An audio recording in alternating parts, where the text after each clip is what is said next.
వాల్మీకి మహర్షి రచించిన రామాయణ మహాగాథలో శ్రీరాముడి జననం, సీతా కళ్యాణం, అరణ్యవాసం, సీతాపహరణం, రావణ సంహారం తర్వాత సీతా సమేతుడైన శ్రీరామ పట్టాభిషేకం వరకు మనందరికీ తెలుసు. కానీ జనరంజకంగా అయోధ్యను పరిపాలిస్తున్న శ్రీరాముడు వేగుల మాట విని గర్భవతైన సీతను అడవిపాలు చేయడం, వాల్మీకి ఆశ్రమంలో లవకుశుల జననం, అయోధ్యలో లవకుశుల రామాయణ కథాగానం, అశ్వమేధ యాగాశ్వాన్ని లవకుశులు బంధించడం, సీతారాములు కలుసుకోవడం, అవనిజాత సీత తన తల్లి భూదేవిని చేరడం, సీతావియోగంతో బాధపడుతున్న శ్రీరాముడు తన కుమారులకు పట్టాభిషేకం చేసి రాజ్యాన్ని వీడిన తర్వాత లవకుశులు ఎలాంటి పాలన అందించారు, రఘువంశం వారితోనే అంతరించిందా, వారు పాలించిన ప్రాంతాలు ఇప్పుడెక్కడున్నాయి వంటి అనేక ప్రశ్నలకు మనం ఈ వీడియోలో సమాధానం తెలుసుకుందాం. Welcome to hidden folder.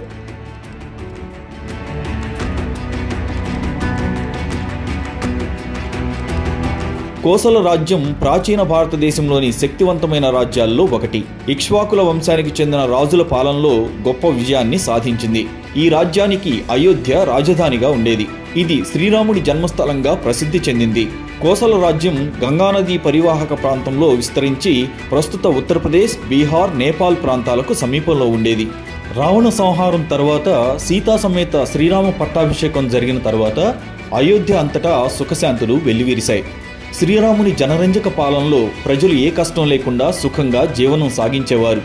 అందుకే ఇప్పటికీ శ్రేయోరాజ్య పరిపాలనకు రామరాజ్యాన్ని ఉదాహరణగా చెబుతారు.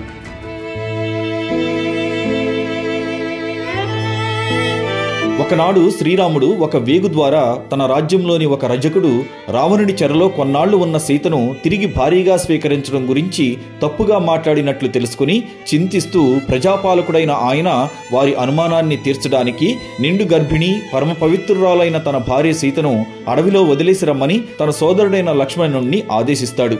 లక్ష్మణుడు ఎంతో బాధతో మాతృ సమానురాలైన సీతమ్మను అడవిలో ఒంటరిగా విడిచిపెడుతూ శ్రీరామచంద్రమూర్తి ఆదేశాన్ని శిరసావహించక తప్పడం లేదని తనను క్షమించమని వేడుకుంటూ ఆమె పాదాలకు నమస్కరించి వెళ్ళిపోతాడు.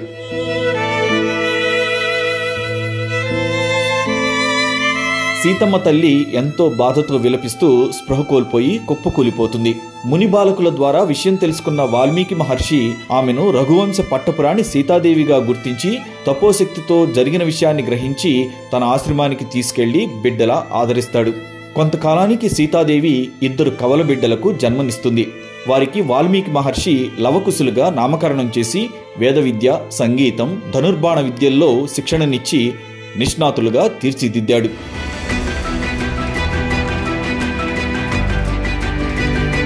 వాల్మీకి మహర్షి తాను రచించిన రామాయణ గాథను రాజ్యంలోని ప్రజలందరికీ అర్థమయ్యేలా ప్రతి ప్రాంతంలో శ్రావ్యంగా, శృతిబద్ధంగా గానం చేయమని లవకుశులకు చెప్తూ మీరెవరైనా ప్రశ్నిస్తే మహర్షి వాల్మీకి శిష్యులమని చెప్పమని జాగ్రత్తలు చెప్పి అయోధ్యకు పంపిస్తాడు.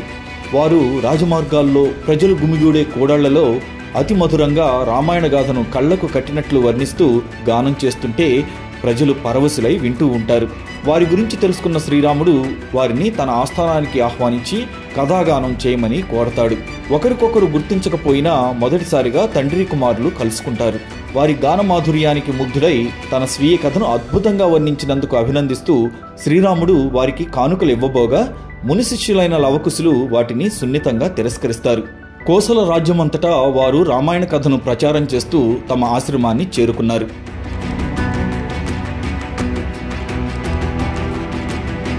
ఒకనాడు అశ్వమేధ యాగాన్ని నిర్వహించాలనుకుని జానకీ వియోగంతో బాధపడుతూ ఉండగా ఆయన తల్లి కౌసల్యాదేవి మునులు, మహర్షుల సలహాతో సీతపోలికతో బంగారు ప్రతిమను తయారు చేయించి యాగాన్ని నిర్వహించడానికి సిద్ధమై లక్ష్మణుడితో పాటు ముఖ్య సైన్యాన్ని యాగాశ్వంతో పంపిస్తాడు. వాల్మీకి ఆశ్రమం పరిసర ప్రాంతాల్లో ముని బాలకులతో లవకుశులు ఉండగా వారి కంటికి యాగాశ్వం కనపడి దాన్ని బంధిస్తారు. దాన్ని వెతుకుతూ వచ్చిన భటుల ద్వారా విషయం తెలుసుకున్న లక్ష్మణుడు దాన్ని విడిపించమని, అది కోసల రాజ్యాధినేత శ్రీరామచంద్రమూర్తి యాగాశ్వమని ఎంత చెప్పినా లవకుశులు వినిపించుకోక ధైర్యముంటే తమతో పోరాడి గెలిచి అశ్వాన్ని తీసుకువెళ్లమని చెప్తారు. దాంతో లక్ష్మణుడు వారితో విలువిద్యలో పోరాడుతూ లవకుశుల బాణాల ధాటికి సొమ్మసిల్లి పడిపోతాడు.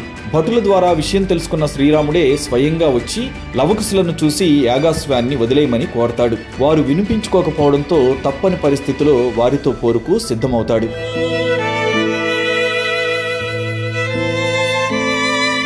మరోవైపు మునిబాలకుల శ్రీరామనామ జపానికి పరవశుడై హనుమంతుడు వాల్మీకి ఆశ్రమానికి చేరుకుని అక్కడ పూజలో నిమగ్నమైన సీతాదేవిని గుర్తించి శ్రీరామచంద్రమూర్తి ఆశ్రమ సమీపంలోని అడవిలో ఉన్నారని ఆమెను వెంటబెట్టుకుని రాగా అక్కడ తన కుమారులిద్దరూ సాక్షాత్తు తమ తండ్రితోనే పోరాడుతున్న దృశ్యాన్ని చూసి లవకుశులను వారిస్తుంది.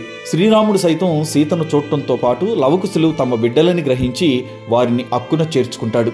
సీతారాముల కలయికతో అక్కడ ఉన్న వాల్మీకి మహర్షి, లక్ష్మణుడు, హనుమంతుడు కూడా ఎంతో సంతోషిస్తారు. శ్రీరాముడు రాజ్యానికి తీసుకువెళ్లడానికి సిద్ధపడగా లవకుశులను పతిదేవుడికి అప్పగించి అపనింద పాలైన తాను తిరిగి అయోధ్యకు రాలేనని తన తల్లి అయిన భూదేవిని చేరతానని ప్రార్థించగా భూమి రెండుగా చీలి అందులోంచి దివ్య సింహాసనంపై ఆసీనురాలైన భూదేవి ప్రత్యక్షమై తన బిడ్డ సీతాదేవిని సాదరంగా ఆహ్వానించగా సీతా సీతా అంటూ రాముడు విలపిస్తుండగా భూమిలోకి వెళ్లిపోతుంది.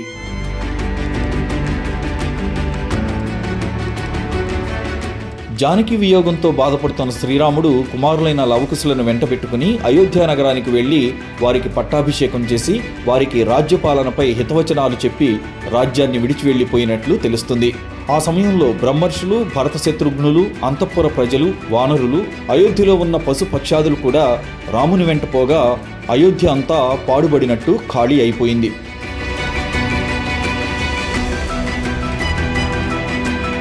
పట్టాభిషేకం తర్వాత లవుడు లవపురి అనే నగరాన్ని నిర్మించి తన రాజధానిగా చేసుకుని కోసల రాజ్య దక్షిణ భాగాన్ని శ్రావస్తి రాజ్యంగా పాలించగా కుశుడు కుశస్థలి అనే నగరాన్ని నిర్మించి కోసల రాజ్య ఉత్తర భాగాన్ని కుశావతి రాజ్యంగా పాలించినట్లు చారిత్రక ఆధారాలున్నాయి.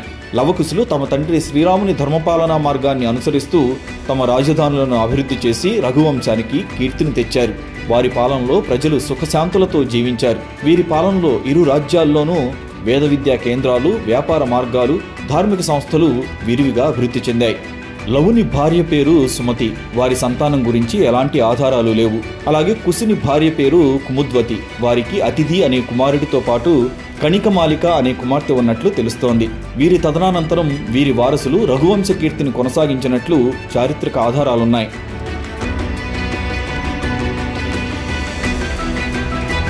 పురాణాల ప్రకారం లవుడు నిర్మించిన లవపురి నగరమే ప్రస్తుతం పాకిస్తాన్లోని లాహోర్గా మారినట్లు అనేక పురావస్తు పరిశోధనలు సూచిస్తున్నాయి. ఈ నగరాన్ని వ్యాపార, విద్య, ధార్మిక కేంద్రంగా అభివృద్ధి చేశాడు. లాహోర్లో ఇప్పటికీ లవదేవ్ ఆలయం ఉంది. ఇది లవుడిని గౌరవిస్తూ నిర్మించబడిందని చెప్పబడుతుంది. ఇది లాహోర్ కోట సమీపంలో ఉంది. ఈ ఆలయ సమీపంలోనే లవుడి సమాధి కూడా ఉంది.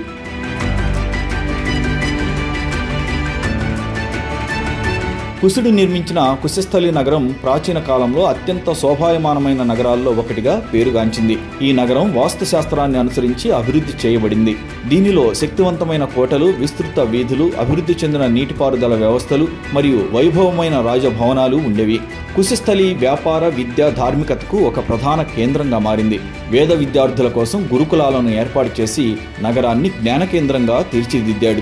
కుశుడు తన చివరి రోజుల్లో ఇక్కడే గడిపి మరణించినట్లుగా కొందరి చరిత్రకారుల అభిప్రాయం. కుశస్థలి నగరం కాలక్రమంలో కుశావతి అని ప్రసిద్ధి చెందినట్లుగా ఇది నేటి ఉత్తరప్రదేశ్ రాష్ట్రంలోని గోరఖ్పూర్ మరియు కుషీనగర్ ప్రాంతాల్లో ఉన్నట్లు భావించబడుతుంది.